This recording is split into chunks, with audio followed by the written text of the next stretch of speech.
Coucou Nico! Comment tu vas? Ça va bien, et toi? Mais ça va, ça fait plaisir de te revoir. Ah ouais, on a eu un petit peu de congé là, hein. C'était les fêtes de fin d'année et tout. Aujourd'hui, on va approfondir vos connaissances en textile. Alors, parce que bien coudre, ou coudre de mieux en mieux, c'est se faire la main, pratiquer, se tromper, recommencer, acquérir de la dextérité, affiner ses gestes, etc. Mais c'est aussi connaître le matériel qu'on utilise pour travailler, donc le tissu. Alors, cette vidéo aujourd'hui, elle va vous parler de la différence entre les tissés et les mailles. Et pourquoi on l'a fait? Parce que quand vous allez sur le site de Stragier, vous allez voir le mot maille apparaître à gauche, à droite.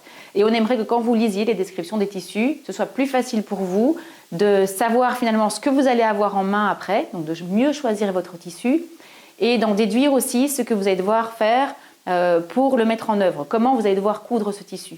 Donc connaître la différence entre un tissé et une maille, c'est au-delà de connaître les différences de fabrication, c'est connaître les différences de caractéristiques et c'est connaître les différences de mise en œuvre. Donc voilà, on va faire tout ça avec des morceaux de tissu, donc ça va être pratique, ça va être concret. Voilà, c'est parti? C'est parti, Tia. C'est parti. Donc on va revenir un petit peu en arrière avant de parler de la différence entre une maille et un tissé. On va d'abord revenir sur le fait que pour fabriquer une surface textile, peu importe laquelle, vous savez qu'il faut partir de fibres.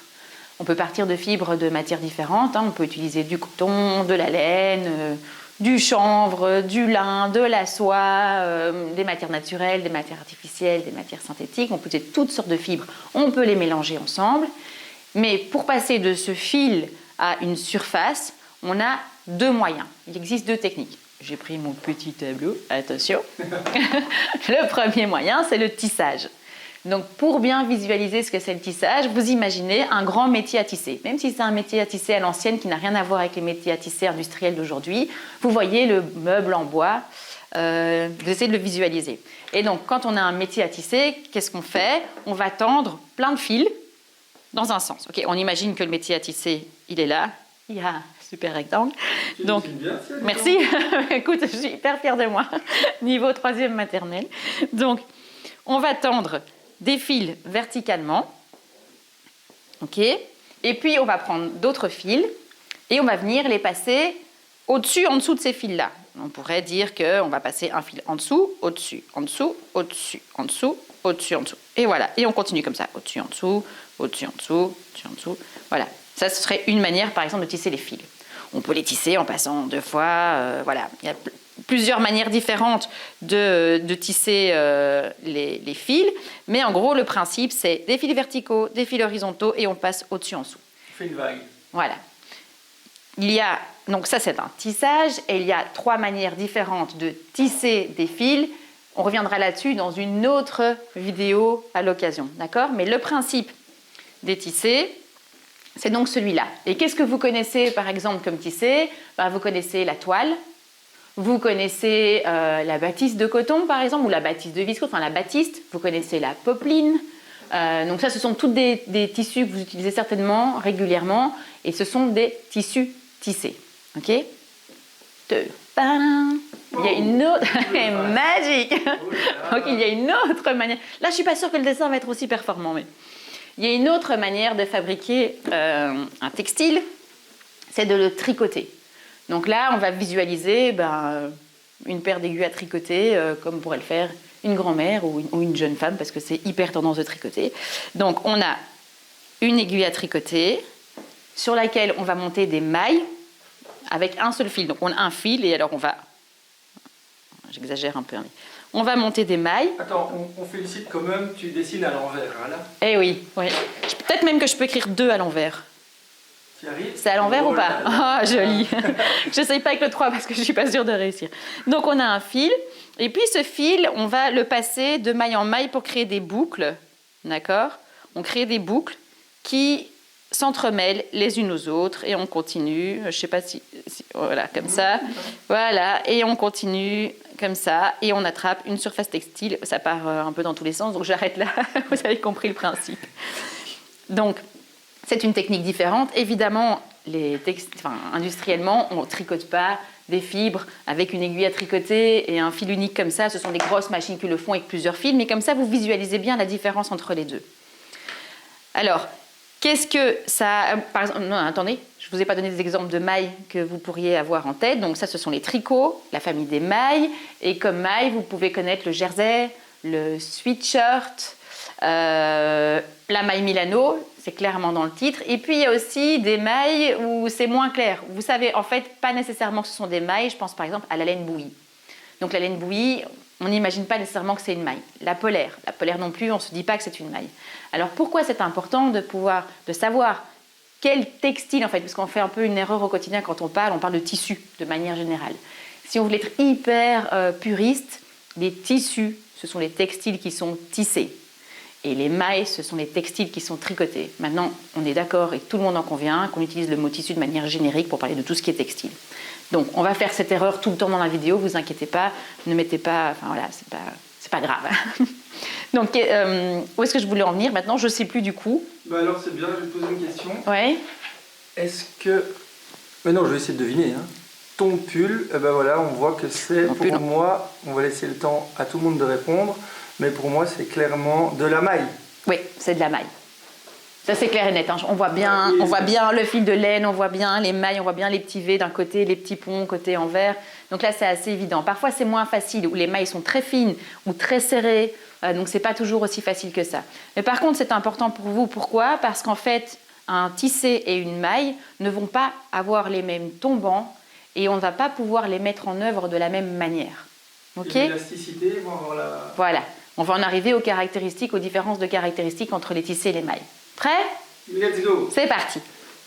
Alors, première grande différence, ok? Ça, c'est une toile de lin tissée. Si tu t'approches, Nico, vous verrez, je pense, sur cette toile-ci, vous verrez bien les fibres qui passent dans un sens et dans l'autre. Ce sont des fibres d'épaisseur différente, donc c'est peut-être un peu plus visuel comme tissu. Et ici, on a un jersey de laine. Donc, si tu te réapproches, Nico, et que j'écarte, on va voir apparaître les différentes mailles. Bouge un petit peu pour l'élasticité. Si je fais comme ça? Oui, c'est bien. Ok.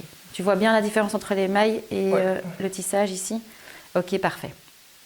Alors, la première grande différence, c'est que si je prends ma toile, d'accord, ma lisière est ici, je prends ma toile et je tire dessus.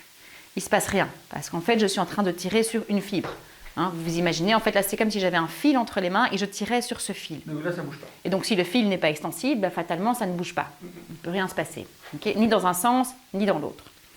Si je prends une maille, ma lisière est ici, et que je tire dessus, qu'est-ce qui va se passer? Waouh! Évidemment, j'ai choisi. Celle-ci, elle est bien extensible. Pourquoi? Parce que là, je ne suis pas en train de tirer sur un fil, puisque mon fil, il fait des boucles, donc je ne sais pas tirer vraiment sur le fil. Je suis en train de tirer sur des espaces, des passages de fil, et donc je peux étirer tout ça. Ça va? Donc en fait, la première grande différence qu'il y a entre les mailles et les tissés, c'est l'extensibilité. Et il est extensible dans les deux sens? Toujours plus horizontalement que verticalement, d'accord? Beaucoup moins. D'ailleurs, quand on découpe une manche, par exemple, dans du jersey, on doit faire très très attention au droit fil. On doit bien mettre sa pièce dans le sens du droit fil et pas dans le contre-fil parce qu'on veut avoir de l'élasticité pour le muscle du biceps et donc on doit profiter de cette élasticité-là. Si on coupe sa manche dans l'autre sens, on profite de cette élasticité-là qui n'est pas quand même pas tout à fait la même. Alors, un vêtement ajusté en jersey, au bras, on veut profiter de ça. Pas qu'au bras, hein, mais voilà, prenons cet exemple-là. D'accord? Alors, donc, les mailles sont naturellement plus extensibles que les toiles. Attention, ça ne veut pas dire que les tissés, pardon. Ça ne veut pas dire qu'aucun tissé n'est extensible et ça ne veut pas dire que toutes les mailles sont extensibles à ce point. D'accord? Qu'est-ce qui peut amener de l'extensibilité à un tissu? C'est aussi la nature de la fibre utilisée. Et donc, on pourrait très bien, dans un tissé, utiliser de l'élastane, qui est une fibre extensible. Et auquel cas, on aurait un tissé qui est, je ne sais pas si j'ai pris le plus extensible, mais on pourrait avoir un tissé qui est extensible. D'accord? Donc ici, je suis en train de tenir un jeans, mais attends, je te le mets dans le bon sens alors, ça c'est l'endroit, voilà. Ça c'est du jeans stretch parce qu'il y a une fibre stretch dedans et donc elle est extensible. D'ailleurs, on la voit ici. Tu vois cette petite fibre qui sort là? Eh ben non, c'est pas elle. Ah si, c'est elle. Voilà, je peux tirer sur la fibre, il y a de l'extensibilité. Il y a deux fils là-dedans? Il y a des fibres, il y a des non, fils. Non, 2 fils dedans. Ah ou non, c'est non, un non, seul ça fil c'est un fil. Ok, donc voilà, c'est la fibre qui est extensible. Donc là, je suis dans le cas d'un tissé qui est extensible parce qu'on a rajouté de l'élastane. C'est ce qu'on appelle souvent les stretch. D'accord? Et ouais, j'ai encore une petite question. L'endroit et l'envers. Dans jeans? Non, dans les tissus, dans la maille, est-ce que c'est important de le C'est dire hyper important. Et si tu veux, là, on peut revenir dans une vidéo parce que c'est assez long comme explication aussi. Oui, c'est hyper important. Ok. C'est pas. Mais ça nécessite une vidéo, quoi. Oui, c'est un peu rapide. Maintenant, de t'expliquer ça en 2 phrases. Mais oui, il y a un envers et un endroit au tissu, c'est important. Il faut savoir le reconnaître, il faut en tenir compte quand on coupe ses pièces, donc c'est vraiment quelque chose d'important. Ok, donc là, on a dit, on est sur un tissé extensible parce qu'il y a de l'élastane dedans, parce que c'est stretch. Maintenant, on va revenir sur notre maille ici qui est méga extensible. Voilà, je vous montre une autre maille, la laine bouillie, je vous l'ai dit tantôt. Donc la laine bouillie à la base, on a pris de la laine, des fibres de laine, on les a tricotées, mais on leur a fait subir. Elles sont passées par un traitement supplémentaire qui est le fait de les bouillir, on va synthétiser comme ça, et donc ça fige un petit peu les mailles entre elles. Résultat, la laine bouillie, elle n'est pas aussi extensible que le jersey de laine que je viens de vous montrer. Ces deux tissus-là, ces 2 mailles-là, c'est de la laine en fait. Il y en a une fine qui est vraiment tricotée comme un jersey, et puis il y a une épaisse qui a été bouillie ensuite. D'accord? Je vais faire le point. Ok. Ok. Mais, quoi qu'il arrive, à fibre égale, épaisseur égale, matière égale, on se retrouve quand même avec des textiles qui sont plus souples quand ils sont tricotés que quand ils sont tissés. On reste avec notre laine bouillie ici, donc on a vu qu'elle n'était pas aussi extensible que le jersey de laine, mais quand même elle l'est, on le sent, ça bouge, ok. Mais comme elle est épaisse, qu'elle a été bouillie, évidemment, elle a une certaine tenue, elle a une certaine consistance, mais elle va quand même tomber avec de la souplesse ou de la rondeur, de la fluidité, dépendant, je vous dis, de l'épaisseur, d'autres traitements, etc. On prend sa cousine, on va dire, côté tissé, la laine foulée. La laine foulée, c'est aussi de la laine, elle a aussi été chauffée, où on a aussi traité les fibres pour qu'elles s'agglutinent un petit peu entre elles. Et là, on est sur un truc qui n'est pas extensible, d'accord? C'est pas un tissu... Je fais la mise au point dessus.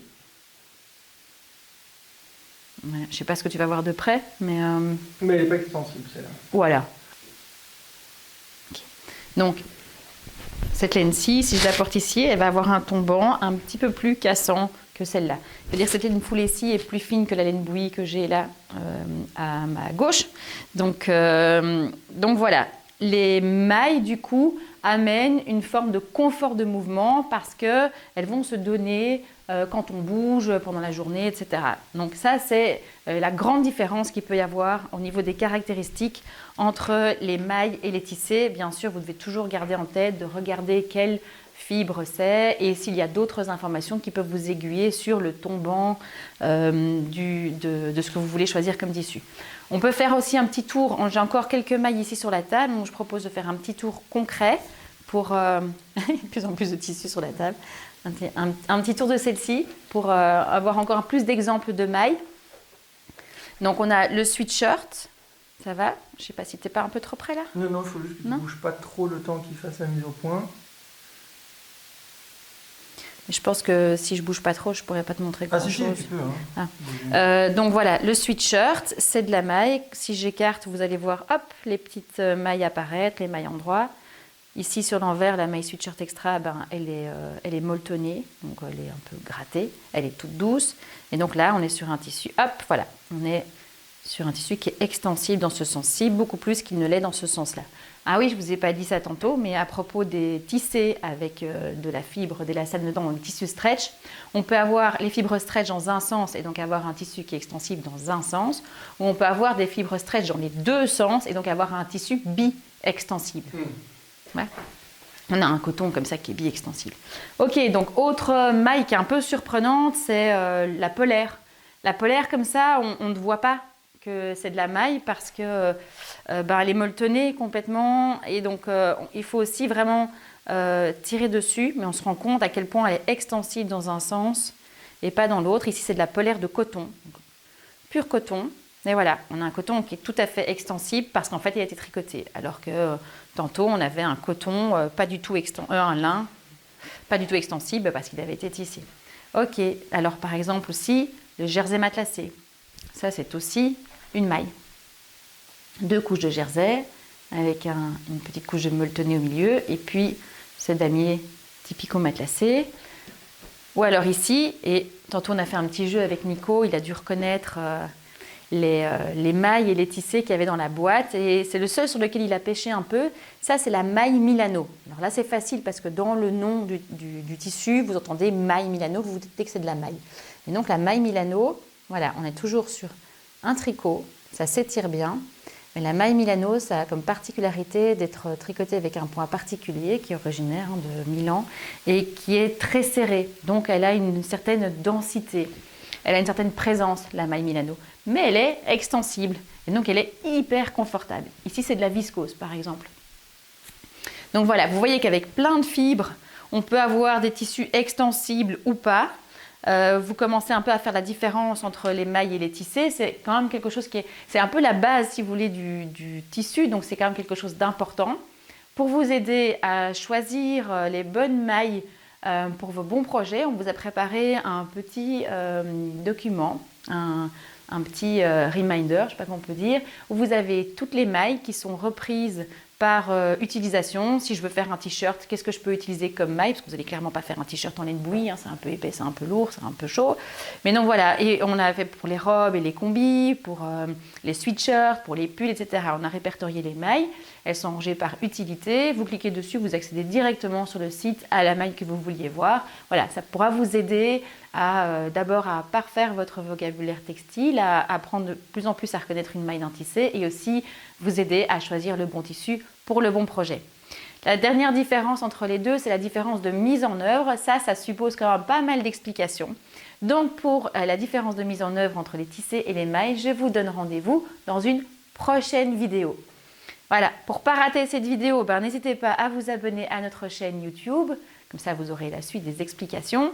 N'hésitez pas aussi à partager cette vidéo avec vos amis et amis qui font de la couture, qui sont passionnés et qui sont en train d'apprendre et qui ont envie de mieux connaître le domaine de la couture et des textiles. Vous pouvez nous laisser un petit mot en dessous pour nous dire que vous avez apprécié ou pour nous demander, pour nous dire ce que vous aimeriez voir dans des prochaines vidéos. Bien sûr, on est sur les réseaux sociaux, sur Instagram, sur Facebook et aussi on fait une super newsletter. N'hésitez pas à vous abonner. Vous allez apprendre plein de choses aussi. On vous montre des chouettes inspirations, des nouveautés, des promos. Enfin voilà, stay with us. Restez avec nous. Et merci pour cette belle explication, on a appris plein de choses. J'espère.